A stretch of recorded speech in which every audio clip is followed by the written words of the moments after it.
Hello and welcome everybody to today's Drug Hunter Flash Talk. I'm your host, Dennis Koester, and I'm here with Dennis Smith this morning, and we'll be talking about free drug principles. We're glad to have you, Dennis. How are you feeling today? Okay, thank you. Yeah, sounds great. Really an honor to have you. And now, without further ado, I want to introduce our guest, Dennis Smith. So Dennis worked in the pharma industry for about 32 years after obtaining his PhD from the University of Manchester. Much of his time was spent at Pfizer, and during this period, he directly helped in the discovery and development of 8 marketed new chemical entities. So really impressive, like a high number of compounds for a marketed drug, like almost unheard of, I would say. More recently, his roles included advisory boards, expert panels, and consultations with many research-based organizations, both in industry as well as in academia.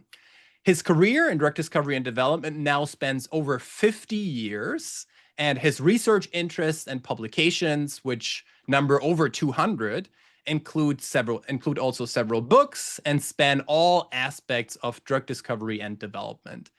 On top of many prestigious awards that Dennis received throughout his career, in 2022, he received the ISSX Distinguished Accomplishments in Drug Discovery and Development Award. Dennis, it's such an honor to have you here today. Thank you. Yeah. And in the good old drug hunter fashion, we typically get started with a few questions to get to know our speaker a little better. So Dennis, can you maybe talk a little bit about how your career began in drug discovery and development? Okay, I was originally I did a degree in applied biology, and that degree included a secondment program. So it was a 4-year degree with 1 year out learning, getting a, if you like, learning about working in a laboratory, simply that. And I went to Shell Research, and I was under a fellow called David Hudson, who was a really kind, patient man. And I say he was kind and patient for looking after me. He must have been. We had a project which had come from somewhere else, which was the how on earth does parathion turn into paroxysms? These are pesticides. As you imagine, Shell Research was very interested in pesticides, and we realised I, as a sort of naive person, wouldn't be able to handle these sorts of compounds in the lab. And he said, go and find something else that's similar. So I had my first experience of library research for a genuine reason. I came up with thiopentone and pentobarbital. And then we started to do research, and I got into in vitro drug metabolism and actually trying to sort of understand, what reaction was happening. And eventually we showed that it was sort of oxygen insertion into the double bond, and inorganic sulfate came off. The experience was incredible. It just changed me. So I came into the area. It was drug metabolism, not drug discovery. But taking drug metabolism, you had two, paths after your PhD. One was academic, and the other was industry. And I ended up in industry. I wouldn't say I actually said, "Oh, yeah, I've got to go that way," but I went to Phison's, and that turned out to be a dream opportunity because Phison's wasn't the greatest drug discovery organization. And in fact, during my time, I don't think it discovered anything. It discovered Intel, and that's an interesting story in itself. But I was in, we were doing work, and it was drug development in those days because there was no such thing as, ADB science in drug discovery. It was all drug development and looking for species differences. And I had a lot of free time. So I actually did the work, but we had lots of little side projects. This is interesting. This is interesting.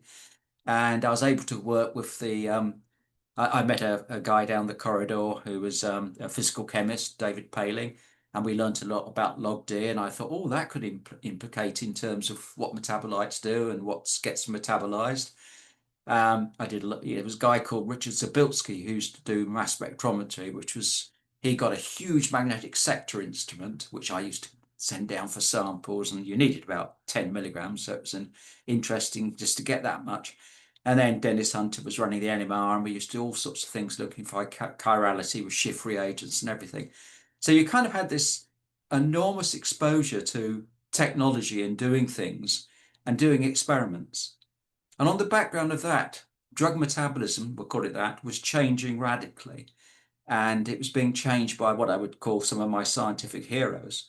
So things like multiple P450s were suddenly becoming, up until then, there'd been only one P450. Suddenly you had multiple ones, and there was people like Fred Gungerich isolating them. And you started to see a pattern of structure activity relationships. You could see structures, and we did actually some work. David Paling also ran the Comp Chem group, and we started to do overlays of things like quinidine and propranolol, which were both associated with 2D6.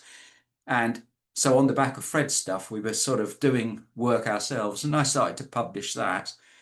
The next sort of stage was I started to do a bit of work with the discovery people, and started to show that human reagents, they were sort of interested in a prodrug, which was converted in animals to the drug. Would it happen to humans? And I was able to show with some of my colleagues from Aberdeen, Gay Hawksworth, that yes, it was. Now I realized at that time things like human reagents weren't available to industry. It was forbidden. So gradually we're sort of moving into the idea of helping drug discovery. Pfizer called me one day and said, would you like to come down to Sandwich and have a chat? And that led to a job offer. And after much thinking about it, I moved to Pfizer. And there, the department reported into drug discovery. And that was when really, if you like, I hit the cutting edge, because suddenly we had that. And that's where it started. And I realized I got huge gaps in my knowledge, and I just tried to fill them at every available second. That's Yeah. the way it went. Amazing. And Dennis, you've been very influential on many of us, including myself. So what kind of changes in the drug discovery and development industry do you think you've personally influenced? I think the first thing which I did was probably this the CYP enzymology, which I started to sort of understand the substrate structure activity relationships. And that led to a number of things. One, we started to produce sort of models, and then later on, those proved to be reasonably good, actually. The models, remember that models are, are never exact, and understand that. And that led into being able to understand species differences, because, certain species lack, if not necessarily a functional form, but they have a very different form of the enzyme. Simple thing is that something like a non-steroidal is usually metabolized by CYP2C9. Dog, it's just not functional against. So a non-steroidal doesn't get oxidized in the dog, or it gets oxidized a very limited amount. So those sorts of things were the species difference. And I think then the next thing was, well, we started to do lots of, if you like, in vivo work, but how does that translate to man? Well, we already know about the CYPs, and they could be different. So getting human reagents into the drug discovery process and being able to confidently predict what will happen in man. Well, I say confidently, but at least having a prediction. And I guess we were the first people to be doing those sorts of dose and dosage predictions. You've got to go back to a time when I think Pfizer Sandwich was the only department in the, well, people will, challenge me on this, doing drug discovery, as drug metabolism, drug discovery. Even Groton weren't. Groton, our partner, kind of frowned upon what we were doing. So, and you think now, well, no one could discover a drug, unless you had drug metabolism there. But at that time, everyone thought they could. Yeah. To be fair, they were quite successful. Great. Yeah. Well, yeah, now in this modern day and age, just curious, Dennis, on your perspective, how do you think will AI shape the future of drug discovery? um, there's two things. My biggest worry is that, and I'll speak first of all to my own area, DMPK. DMPK, there's no degree in it. It's sometimes mentioned in degrees. So you come into it mainly through a PhD program or an MSc program. So that's the first time you really get in-depth training. I think the industry desperately needs these people. The problem is, how do you do, most PhDs, you assemble a thesis and then you get examined on the thesis. And one of the, although part of that thesis is your work, a lot of it is the rest of the subject, the introduction, the foreword, and the discussion and the conclusion. My biggest worry there is that AI influences that, because it could probably write 3/4 of a thesis and the student could just sit there twiddling his thumbs. So that it puts a huge emphasis on the viva, and you've got to have really good people doing those exams to tease that out. And if a person's gone through 3 years of or whatever, a PhD program, are they going to tease it out and then fail the guy? I just don't know. I see it as a huge dilemma. The other thing is that AI works well with very big data sets, but they need to be, curated. And I think you have to, I've had arguments with people say, oh, no, you don't need to. It works just as well. Well, I can't see how it does, because if it's, just working on a load of rubbish, it will produce a load of rubbish. And I think that's coming out more and more, where, people are just asking the chat, if you like, units, the chat AI, things like making up, what's the origin of the phrase, why did the Volkswagen cross the road? And AI will come up with an answer. It's got nothing to do with the chicken. And it was, and so I think it needs curated data sets. So you've got to say, where are these large data sets which are curated? And in DMPK, there aren't, because we just, there's only about 1,200 drugs have ever been registered. Not all of those have decent DMPK data in human. So you've got you're down to quite a small data set that's actually curated. And I don't think AI improves upon a lot of what was done before. And I think I've gone through the papers where people have used the term, oh yes, artificial intelligence probe of, volume of distribution, using the data sets that exist in the literature, and they've not improved it much at all. So that's my feeling on AI. Now, with drug discovery in general, you probably have larger data sets, but humans have to define the parameters in the first place. And even in what they're called the success stories, they've actually defined, in the virtual hits, what potency we need, etc., etc. So all the filters are designed by humans who need to be expert. So I think, Yeah. I think left to its own, AI could be the demolition of the pharmaceutical industry. Well supervised with experts, it could help a great deal. Interesting. Yeah, well, Dennis, in the interest of time, maybe just one more question. What do you like most about Drug Hunter? Okay, my feeling is that Drug Hunter's trying to kind of recreate, or not recreate, is trying to improve upon the early days of my career, which was what I would call the library. Now, you've got to imagine this, the libraries in those days, this is not a library of chemicals, it's a library of books and journals. And what you would be confronted with was about 60, 70 paper copy journals, and then huge numbers of back issues of those. And you could go and look up anything. The actual, now on Fridays in Pfizer, that was sort of Friday afternoons was usually the library day. And people would go down there and read all the current journals. And people would know what other projects were going on. They'd know the other people's sort of where their areas were. They'd be reading the papers, and then they'd go over to someone else and say, have you seen this? They'd be perhaps taking the top page, copying it on the Xerox copier and leaving it on someone's desk as they were working, just say, I mean, Dennis, you need to look at this, it's something interesting, or it's completely the opposite of what you've just said, etc., etc. And it was an exchange of ideas, but it was very vibrant, and then people would pick it up outside. And the great thing was that the library was, it was, everyone was there. So the head of research, which was Simon Campbell, or now Sir Simon Campbell, he'd be in there reading the journals and, passing stuff out to people. It was a very cosmopolitan area. And it's got its leaders like Simon Campbell, who were, if you said what's a drug hunter, it was Simon Campbell. And you can imagine this sort of swarm of activity around the library. And I think, and providing information to each other.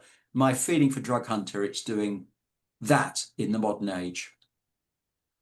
Awesome. Yeah, thank you so much, Dennis, for that. So I briefly want to show people a new feature of Drug Hunter. So I'm quickly going to share my screen here to show you.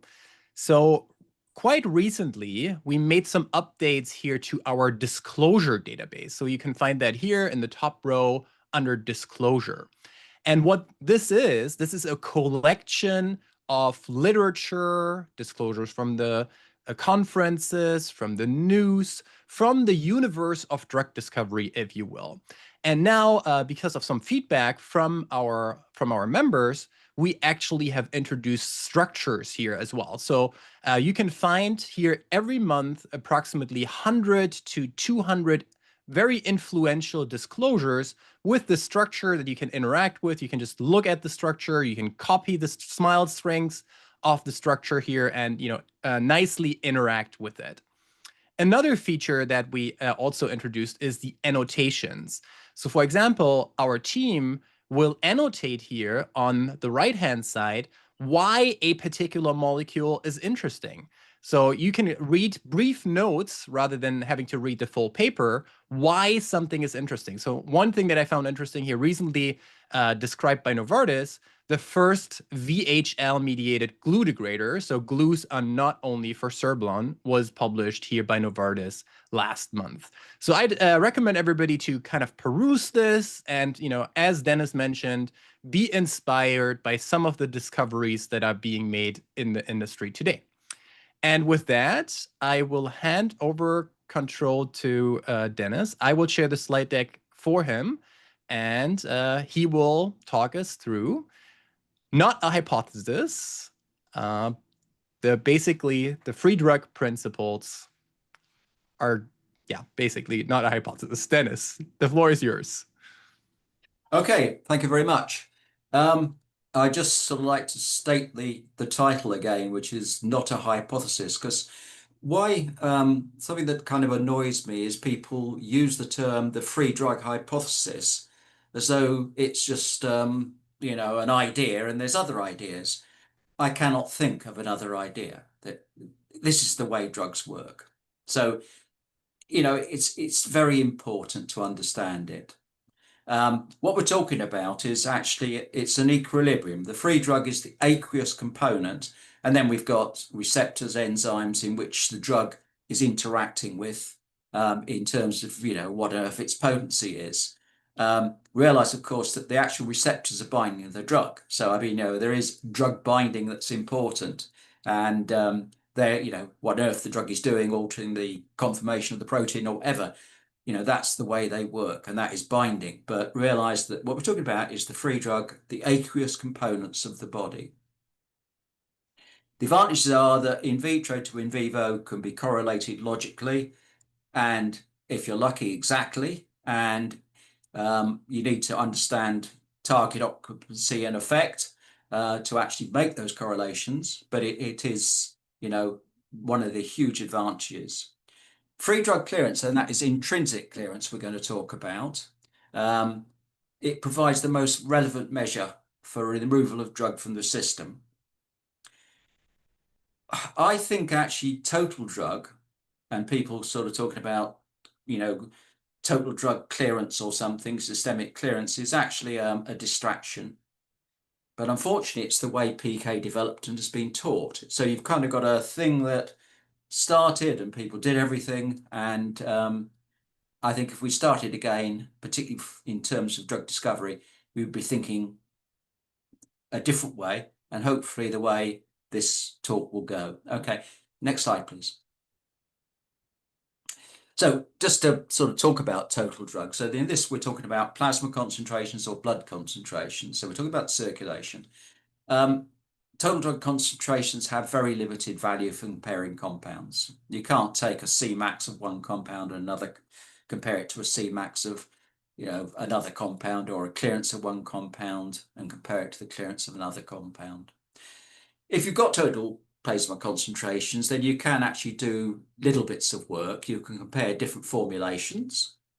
So you could compare, say, a PEG formulation with just the crystal formulation, and you could look at Cmax and AUC, and so understand something about the drug. If you've got IV and oral, you can actually calculate bioavailability and fraction absorbed.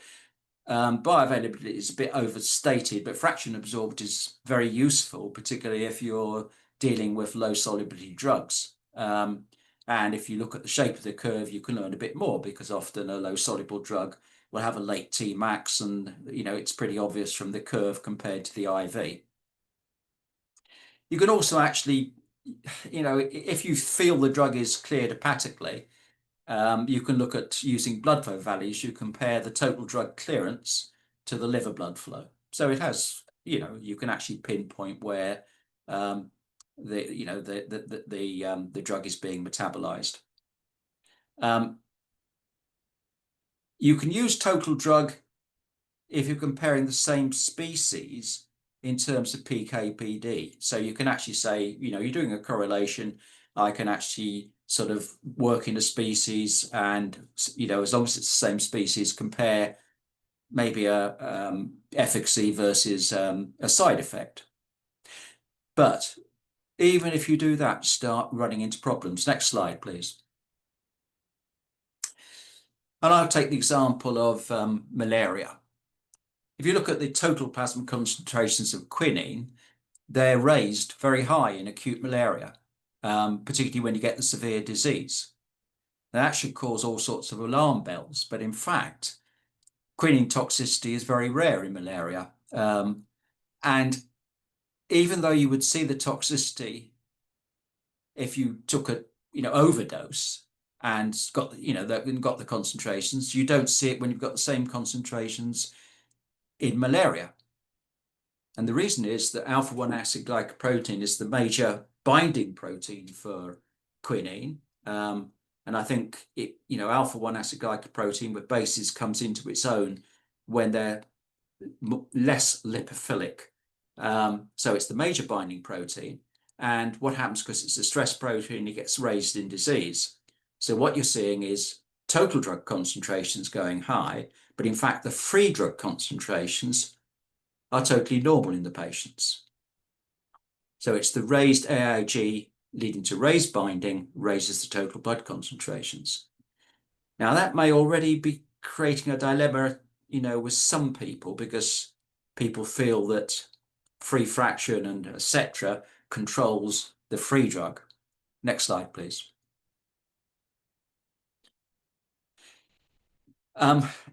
We're going to cover that in a second, that dilemma.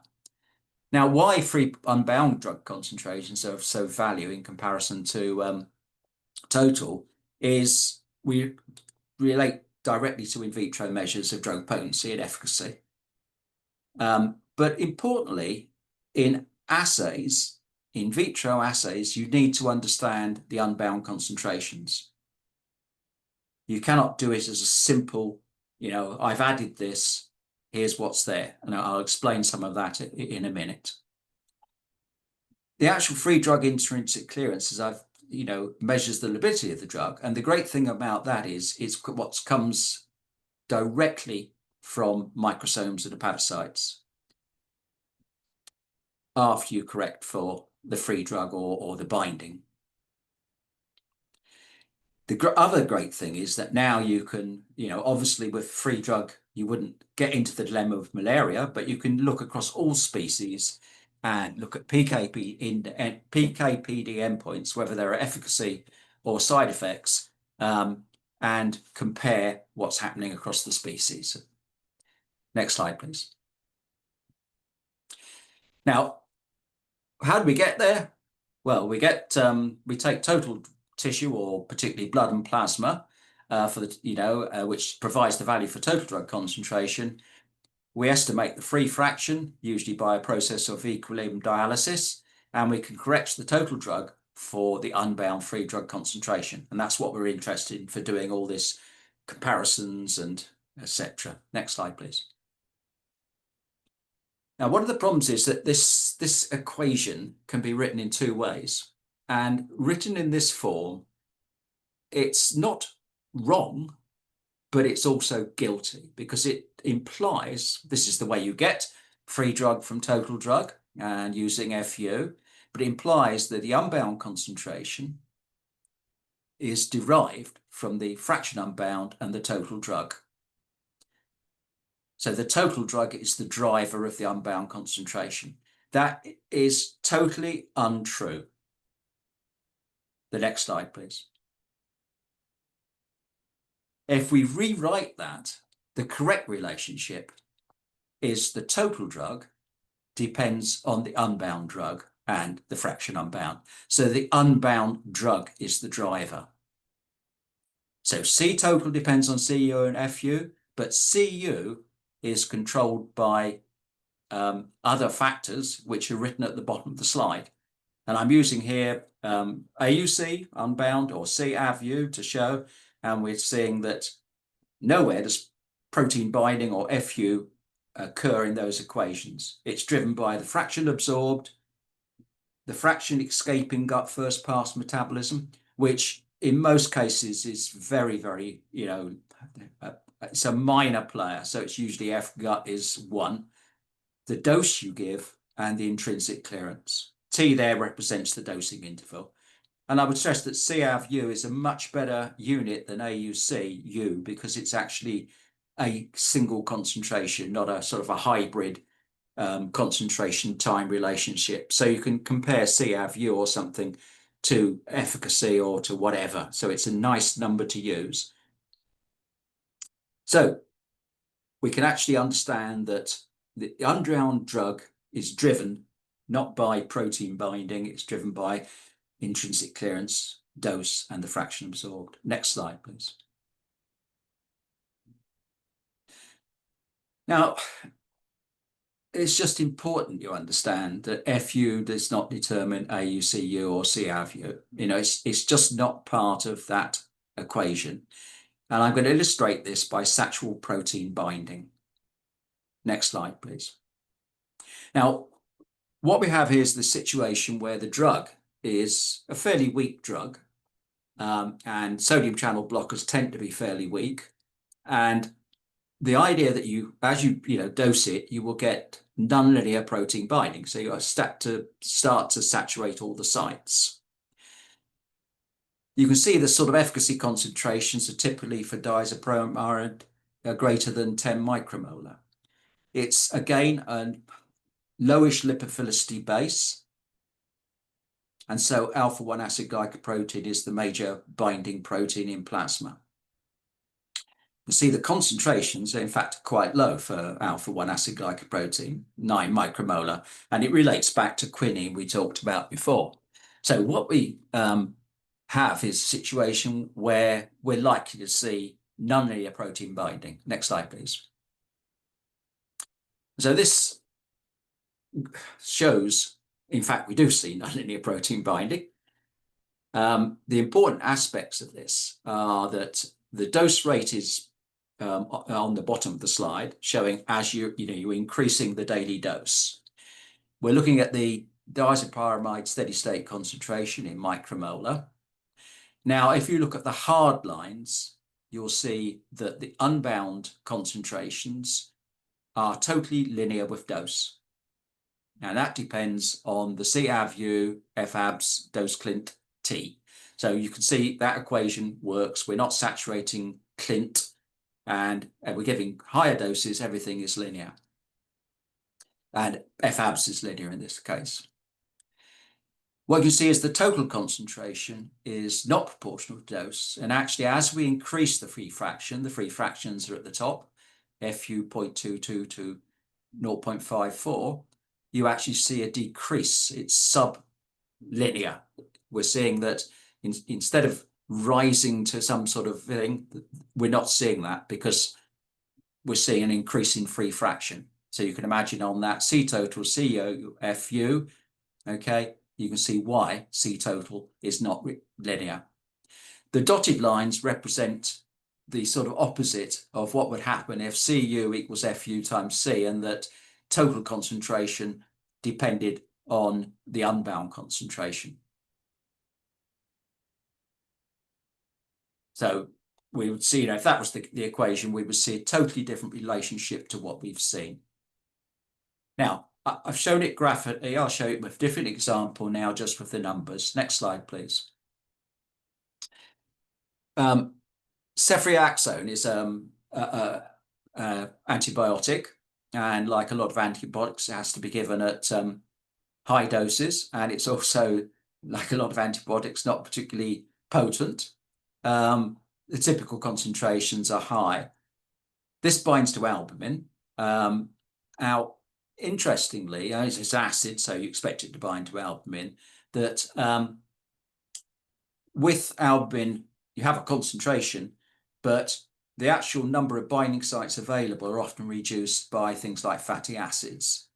So you can see that the doses or the concentrations we're going to go to are getting close to the concentrations of albumin binding sites, if you like. So we would expect to see satchel binding. Next slide, please. And here again, notice that large doses, and again, you're seeing these subproportional increases in the area under the total concentration time curve, as we saw before. And that's due to an apparent increase in total systemic clearance. So that underlines this sort of why you shouldn't be using total systemic clearance and why you should be using unbound clearance or intrinsic clearance. The drug has protein binding non-linear, as we would expect from what I've just shown. And you can see the FU increasing. When you look at the unbound drug concentration time curves, they're totally linear with dose. So, you're exactly the same story at a constant unbound or intrinsic clearance. Okay, so I hope those examples demonstrate that C total is a factor, it depends on the unbound concentration. It's the unbound concentration that's the driver, and that's driven by the intrinsic clearance and the dose. In this case, it's IV, but in other case, it would be fraction absorbed. Okay, next slide, please. So we've talked about plasma. What about distribution? Because most of the targets we're interested in are in tissues, not plasma. Next slide, please. Lots of people have got all sorts of different models, and they're all hugely complicated and, well-stirred models, and et cetera. I'm going to introduce you to my sort of model of the world, and it's the aqueous model of the body, the bag of water model. Okay, and it says that if we've got a permeable drug, we'll have the same concentrations, essentially the same throughout body water. So extracellular and intracellular, because the drug permeates through the membranes, and we will end up with the same concentrations. I would stress that as a kineticist, you want to be at steady state, because people always argue, well, what happens 2 minutes after you've given the dose, or 5 minutes after? But steady state means that, you're actually able to make these statements, and the bag of water model holds up. With the bag of water model, you have certain exclusion zones there, such as the CNS, and that's really due to the things like the vascular pore size being down comparison to other tissues, and also to the fact you've got transporters. For a lipoidally permeable drug, the CNS is not a barrier, but if you start to lower the permeability, you start to see the CNS as somewhat of an exclusion zone, as do some tumours, etc. Now, there's an equation there which says, well, where do drugs bind? And it's got two major components. It's got FU and FT, and then volume terms. The volume terms are actually virtually constant because it's total body water and plasma water. And you can put whatever numbers you want there, and I'll put some numbers there. But so the interesting thing is, what the binding in the tissues and the binding in the plasma, FU and FUT. And that determines, the binding. Well, yeah, those are the measures of the binding. Next slide, please. So when we talk about FUT, okay, I've obviously talked to, plasma, it's the plasma binds, which is now the red bit in the middle. The other red lines are the fact that the tissue binding is mainly the membranes. It's not the internal part, it's not the aqueous part of the cell, it's the actual cell membrane, which is the major binding component. Next slide, please. Now, if we sort of build on this backwater model, if we think in vitro, we've said we've got the membrane binding and plasma protein binding, and obviously the receptor binding we're interested in. I've drawn the receptor deliberately small because the concentrations of that, as we'll outline later, are low. So we've got the major binding proteins. In vitro, if we add the drug which binds to either plasma protein or membrane will remain there because it's a static system. There's nothing to get it back out. So that's why in vitro, if this was a cellular assay, for instance, you would need to correct for the unbound drug because you're, inverted commas, losing it to the membrane and to the plasma protein. Next slide, please. If we now go in vivo, we have the process there defined by the little yellow arrow at the bottom, which is intrinsic clearance. So the only way the drug, the only way that you clear the drug is by clearance. It's either conversion to a metabolite or renal clearance or biliary clearance, but conversion to a metabolite is clearance. So now we've got a dynamic system, and the binding, which of course is reversible, and in a dynamic system, will, what's got in or what's bound must come back. So as you remove the drug, the bound drug will come back. So what will happen is that you will affect, the binding will affect the rate of disappearance of the drug. What goes out will come back, but you'll end up with the same AUC, or the total amount in the body, or in the water over time, because it comes back. Next slide, please. Just to point out that the major binding receptors, so I called them there, phospholipid is millimolar in concentration, and we'll deal particularly with acidic phospholipid in a minute. Plasma protein, as we've seen, is micromolar. Drug receptors are usually picomolar to nanomolar in most cases. There are some occasions when they get to quite high concentrations, and I will not discuss that in this presentation, but I can refer you to the paper there that looks at this phenomena. It's relatively rare, but it does exist and needs to, it's worth just thinking about. Next slide, please. So where do drugs bind? Well, if we look at acids and neutron basics drugs, so we can actually define some properties, acids have very low membrane affinity. So acids don't bind to membranes. So the FUT would be 1, or virtually that. They have usually a very high albumin affinity. So the FUP is very low. So they're high protein binding, low FUP. Neutral drugs tend to have a moderate membrane affinity. Again, it's usually the lipophilicity in the alkyl chains of the phospholipids, which is, the binding force. And they will have a moderate albumin affinity, and that's usually dictated by their lipophilicity. Now, basic drugs kind of move into a different area. These drugs have a very high membrane affinity, and it's due to the ion pair interaction with acidic phospholipids. The basic center of a basic drug actually interacts with the acidic phospholipid and gives it a very high affinity. So their FUT is very low, their binding to the membrane is very high. They have moderate affinity. Sometimes they have high alpha 1-acid glycoprotein affinity, but in general, it's the FUT that drives the sort of way they are, if you like, because they have this huge affinity for the acidic phospholipids. Next slide, please. Just to sort of show you what this means, this looks at tissue partitioning, and what we're seeing here is cells and looking at a term called Kp, which is just the ratio between the aqueous phase and the tissue phase. If we look at the total, so that's Kp, we see a set of numbers which are, acids are much less than neutrals and bases are the highest. Now, interestingly, if we actually use the much more relevant Kpuu term, which is the unbound concentration, okay? So we're now looking at Kp, the unbound material, we see that there's almost unity across the cells.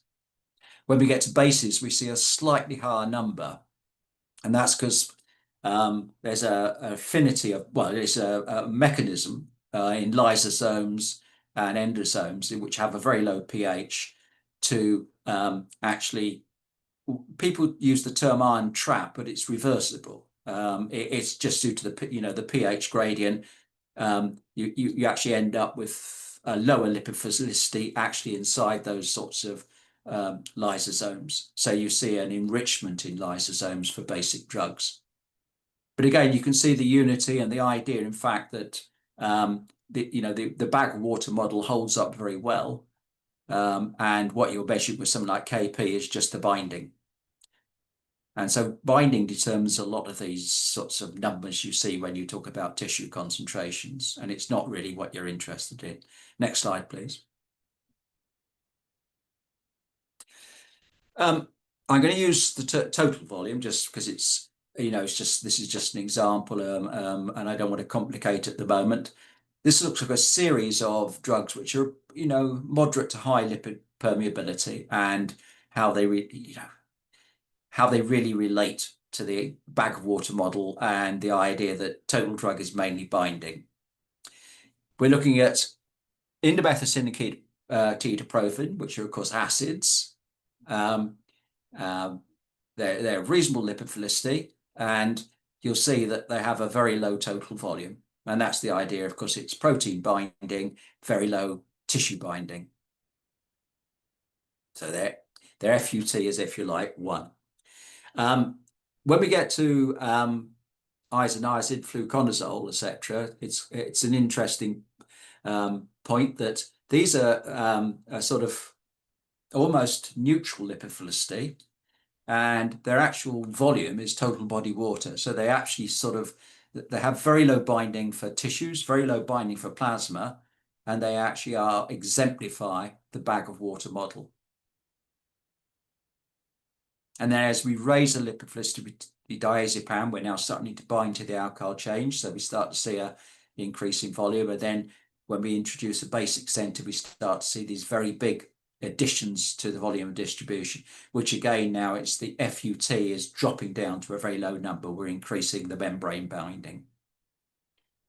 Now, despite all these changes in binding and changes in total volume of distribution, if you sample the drugs in terms of the intracellular concentration, and you can use it for all sorts of techniques, and I've tried to just lump them all together, whether it's measuring the CSF right through to PET scanning with a ligand and receptor occupancy, you find that the unbound concentrations are identical to those in the circulation.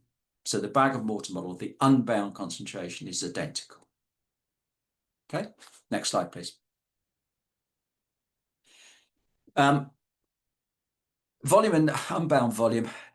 I've already quoted the VSS FUP FUT times VT times VP, and it's a useful concept for total volume. We can actually sort of think about what I've described, the drugs with low tissue affinity and high tissue affinity, and simplify it, because terms like, the volume of plasma for a drug which has got high tissue affinity really doesn't fit in the equation. So you can simplify the equation, as I've done. I've put in nominal values of, by the way, of 1 for total body water and 0.1 for plasma volume. So, well, so you can, those numbers are just approximate, but they're nice round numbers to use. If we have a drug with like an acid, which has got very low tissue affinity, we can simplify the equation again and remove it to actually VP. Okay, so we remove all the tissue binding because it's just in the plasma, but that's not very helpful in a way. And I'd like to introduce the term free volume. Now, the great thing about free volume is, one, it relates directly to intrinsic clearance, so you can calculate half-life. But the other thing is now, to me, it simplifies everything because you're just putting all the binding together. If you use those equations from the top I've just described, where we're looking at low tissue affinity and high tissue affinity, and just substitute in the FUP term, which I've got under introducing free volume, we end up that VSS unbound equals 1 over FUT. And that's why for a moderate to high tissue affinity drug, it's constant despite protein binding. So you can relate that, you can think about that. And for the low tissue affinity drug, the acid or something like that, then you actually get, it becomes dependent on the plasma binding, 0.1 over FUP. Now those are quite interesting because to me, and we'll come to it in a second, it actually says protein binding makes absolutely no difference to the distribution. It makes, it's constant, and it just depends on the tissue affinity when you go to fraction, use unbound volume, but also that protein binding could be your ally for a drug with constant intrinsic clearance. It could actually help a drug, which is contrary to most people's thoughts. Next slide, please. And this sort of shows taking a drug of low tissue affinity and looking at the effects on the unbound volume and the total volume and the intrinsic clearance and, in this case, hepatic clearance. What you'll see is that, and there's if you work in the total world, VSSU is sort of reaches reaches a plateau, and you can see the effects on hepatic clearance. So so they actually counteract each other.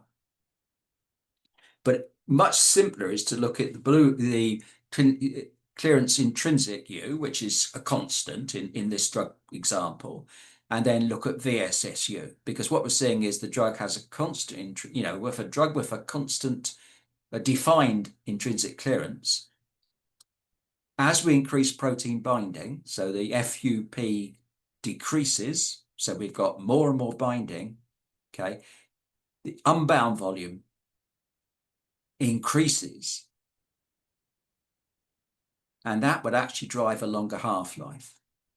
So the protein binding for an NS, most non-steroidals, if they weren't protein bound, would have a half-life 6-fold less than if they were protein bound.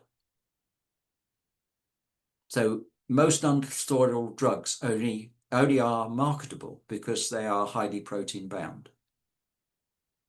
So binding is your friend. Next slide, please. Now, people sort of, I just want to cover why steady state is important. And what we've got here is unbound plasma concentration, but it could be total plasma concentration in this cartoon against time. And we're giving a drug that has the same intrinsic clearance, but different volumes. And because it has different volumes, it will have different half-lives. And you can see if we take the red line, which is the higher volume, long half-life drug, we can see that it takes time to reach steady state, but when it does, it is achieving the same sort of CAV as the blue compound, which is the low volume, short half-life compound. Now, we're clearly giving the one drug more than the other, but it's the same intrinsic clearance. So even though the frequency is different between the drugs, because it's the same intrinsic clearance, and assuming the fraction absorbed is the same, it will be the same daily dose size. Now I'm going to illustrate that with a real example. Next slide, please. And it's nifedipine versus amlodipine. So nifedipine is a neutral drug. It was the original dihydropyridine calcium channel antagonist. It has a VDU of 25 litres per kilogram, intrinsic clearance of 175 mils per kilogram, and a half-life of 1.8 hours. Amlodipine has got the basic side chain, and everyone will, I hope by now, think, oh, it's immediately that's going to bind to acidic phospholipids, and that will be, you know, a low FUT and drive a different behavior, etc., etc. And it does indeed. You can see the VDU has increased substantially. And notice also the intrinsic clearances are pretty similar for these compounds, but we've got a dramatic increase in half-life. Now, when we look at the steady state of these two compounds, next slide, please, we find that they're reasonably similar potency. Amlodipine is slightly weaker than nifedipine. As I've said, the intrinsic clearance is pretty similar. Because they have a similar potency, we want the CAVU roughly the same, and indeed we get that. Because if you look at the daily dose size, you can see it's pretty equivalent. The daily dose is 15 and 10, but of course with nifedipine, as I said, we have to give it more frequently because of that short half-life.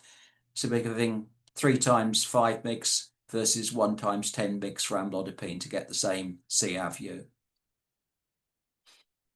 So you can see here that, you know, at steady state, how all the things sort of add up nicely to intrinsic clearance.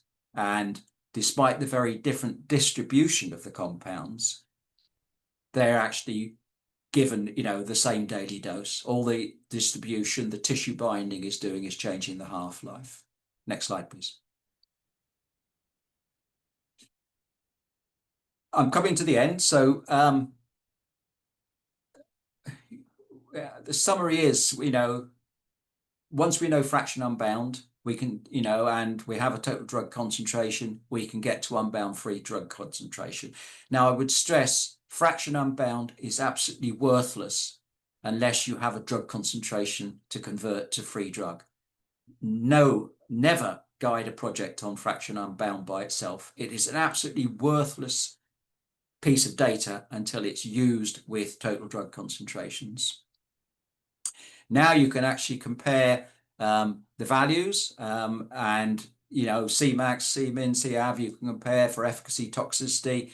The values should align to your IC50s and KDs. And, you know, it's just a very valuable tool. Because, as I've said, most aqueous compartments are in broad equilibrium. The unbound drug in the plasma and unbound drug concentrations in the tissues, in the water of the tissues, are identical. So unbound drug in plasma is a very useful tool. Next slide, please.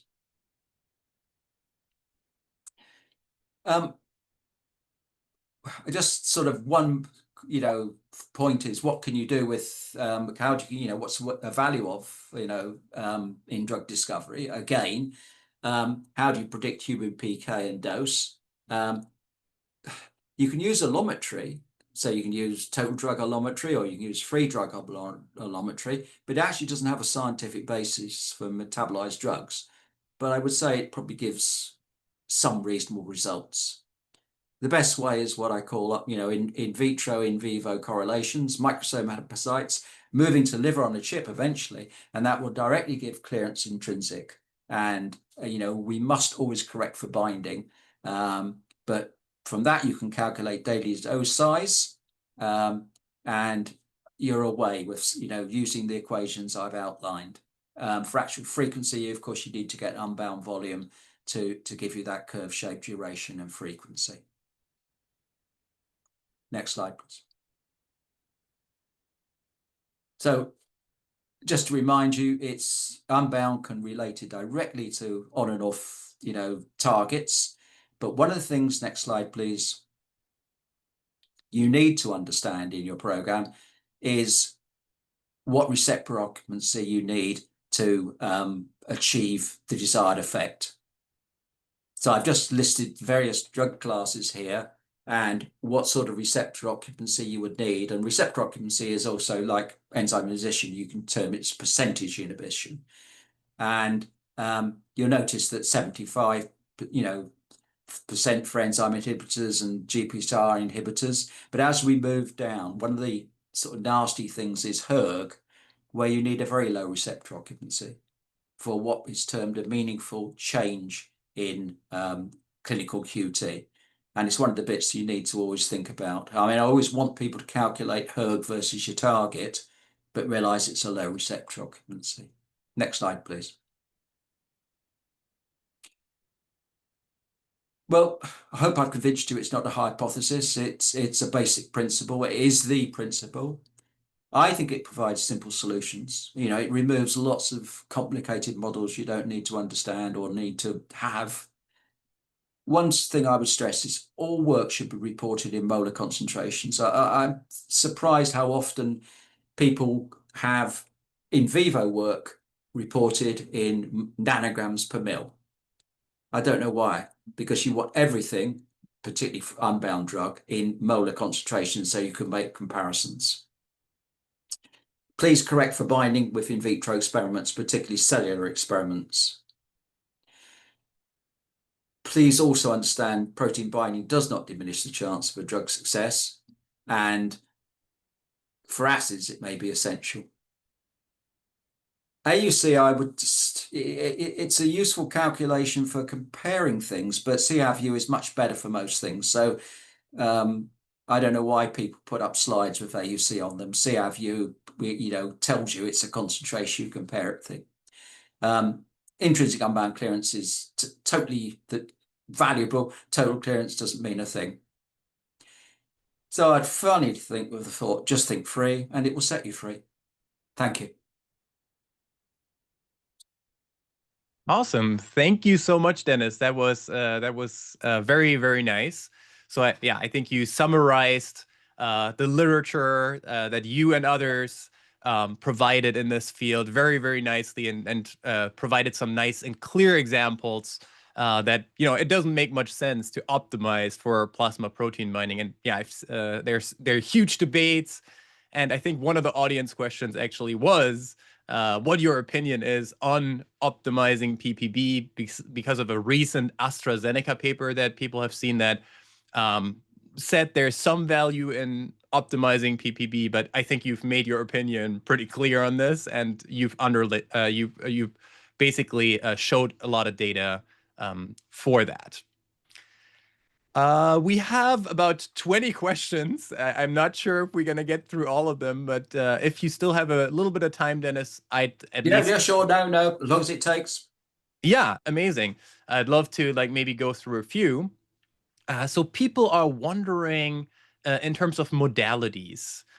So, they're covalent drugs. These days, PROTACs are out there. People are wondering, first, let's maybe go through that.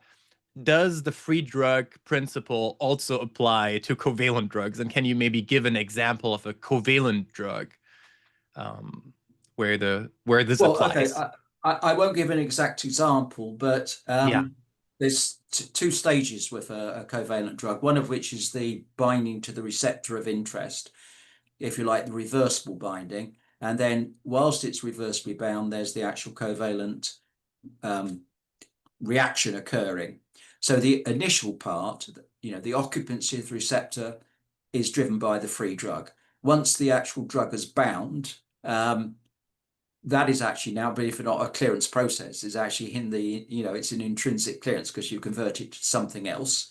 But that now will, of course, determine the actual efficacy of the drug. So the initial step is very much unbound drug, so it's driven by the intrinsic clearance of the molecule.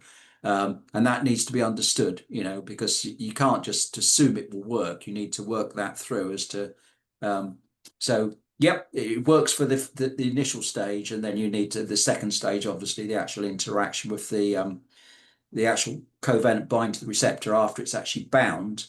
Then that is a different set of dynamics, if you like. Yeah, that makes sense. And in the case of PROTACs, for example, we have the question from Amal, how much free drug concentration in plasma and tissues, for example, in the tumor with PROTACs, would be applicable for PROTACs targeting oncology indications? He said that they observed PROTACs accumulating in the tumor, and does the unbound concentration in the tumor, can that be correlated with efficacy?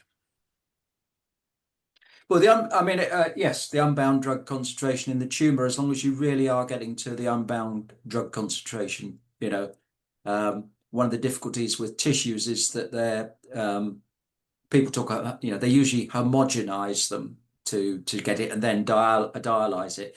You don't really get, if you like, an homogeneous suspension from homogenizing a tissue because tissue, and tumors are particularly hard to do. So yes, if you can, but be cautious that the accumulation, if it's unbound, is really an accumulation. Say why is that happening? Be cautious. Yeah, sounds good. And then another question is from Anne Tran here from Amgen. She's wondering if you have two distinct chemical series. You pointed out that the extraction ratio is typically calculated with total clearance.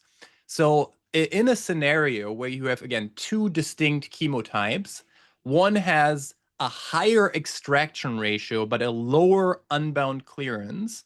And the other one has a lower extraction ratio, but a higher unbound clearance. What type of scaffold would you recommend the project team to optimize? So, Anne is It's the saying, intrinsic clearance. I mean, of the, if you just take an example, if you're looking at a base or an acid, acids generally have very low systemic clearance, but some of them have quite high intrinsic clearance. I mean, the actual probe substrate for 2C9, which they use routinely to testing that your microsomes and hepatocyte works, is say diclofenac, which has got a very short disappearance half-life. It's because it's got a high intrinsic clearance. I mean, the microsomes tell you that. And that's why the doses are relatively high. So I would say always the intrinsic clearance. Don't use total drug. Just throw it out the window. I don't know why we still kind of get into those debates. Please, it's just simpler to not. I mean, because I think we've torn ourselves apart over the years with these sorts of debates, and I just think let's go with the simpler. Just keep it simple. sounds good. People are also wondering about the method you would, I guess, prefer to determine plasma protein binding. You mentioned, for example, equilibrium dialysis. There are other methods. Is equilibrium dialysis the gold standard in your opinion? There's been a number of papers published on different methods. I mean, in general, they are equilibrium dialysis methods, and then using various correction ways and using dilution of the protein and using different times, etc., and different temperatures. They're in the literature, and I can send copies to people. Ultracentrifugation, I've known groups use that, but you've got to have a centrifuge for a start, and not many people have ultracentrifuges these days because most of it's contracted out. And another problem is you actually are dealing with, in many cases, people are getting this measured under contract. So you're probably going to get rapid equilibrium dialysis as your answer. And then it's just trying to get to the best method when you've got very highly protein bound drugs. But Scott Oback and Lee Dee have published quite a lot of work in this area, which is, very informative. Awesome. Yeah, and then in the space of molecules, let's say you have a compound that you measured plasma protein binding with equilibrium dialysis, and you found a situation where the plasma protein binding is over 99.9%, and people say the drug shouldn't work. what like what is how can you maybe explain briefly for people who think plasma drugs with plasma protein binding of 99.99% can't work? What would you say to those people? Well, I mean, there are examples of, first of all, there are plenty of examples of drugs that do work. Secondly, as I've said, the unbound concentration, just go to the first part of this presentation, and you'll see that the all that high binding does is raise the total concentration. The unbound drug is that's driven by intrinsic clearance and dose. So that's the bottom of the platform in vivo. Yeah. Now, you might find in vitro it's difficult to get the drug to work because it's a static system.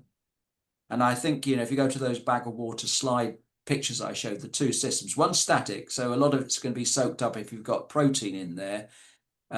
You've got to correct for that in the in vitro system. But in vivo, it's not a problem. It will work if the drug works because it's intrinsic clearance that drives it and dose. Makes sense. Makes sense. Yeah, I think we have 17 open questions. I think we could probably talk an entire hour about additional questions, but I think we'll have to close the webinar here. Dennis, thank you so much again for a very wonderful presentation, very clear about the about free drug principles not being actually a hypothesis, but an actual principle and the principle. I think you showed very nice examples here. I want to thank our audience for the high engagement, really a lot of great questions here in the chat that we weren't able to answer, but hopefully maybe we can come back to you with some of the answers later. We will be back here on August 14th with Jagat Junutula, and he is going to be talking about multifunctional ADCs for cancer therapy, fact or fiction. We will see then. And until then, thank you again, Dennis, for a great talk, and thanks to our audience for the great questions. Okay. One thing is if you want to circulate my email address to the audience, I'm happy to, if they ever want to, have a query, then I'm happy to do that besides, as well. So if you want to do that as well. Amazing. Thank you so much for that very generous offer, Dennis. All right. Okay. Take care, everyone. Bye-bye.